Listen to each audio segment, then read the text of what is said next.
The case of Maya Hernandez ends with a plea deal. The DA's office, instead of retrying Hernandez for murder, opted for 15 years in prison. 20-year-old Hernandez pled no contest to involuntary manslaughter, and her second-degree murder charge was dropped. Hernandez was taken to trial on the more serious second-degree murder charge. Jurors had to decide if Hernandez's actions were reckless disregard for her son's life or if it was a tragic accident. The 12 members of our jury heard all of the evidence, and ultimately it was split towards not guilty. Hernandez drove from Visalia to Bakersfield on a hot June day with her 1-year-old son Emilio and 2-year-old Mateo to get herself a cosmetic procedure at a medical spa. She left her sons in the car with the air conditioning on for over 2 hours. However, unknown to Hernandez, her 2022 Toyota Corolla Hybrid has a feature that shuts off after an hour of inactivity.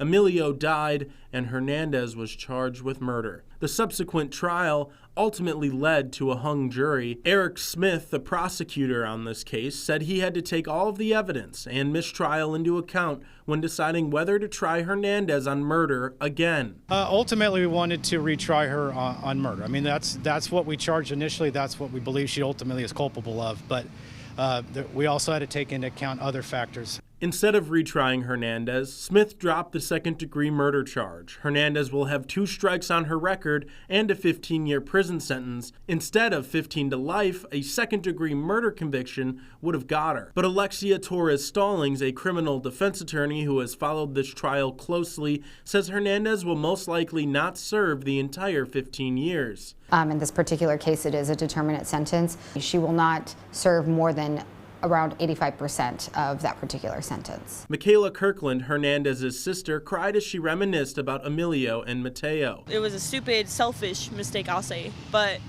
at the end of the day, she didn't expect them to get hurt. Now, Hernandez hasn't been sentenced yet. That date has been set for March 5th. Outside Kern County Courthouse, Connor Dorr, 17 News.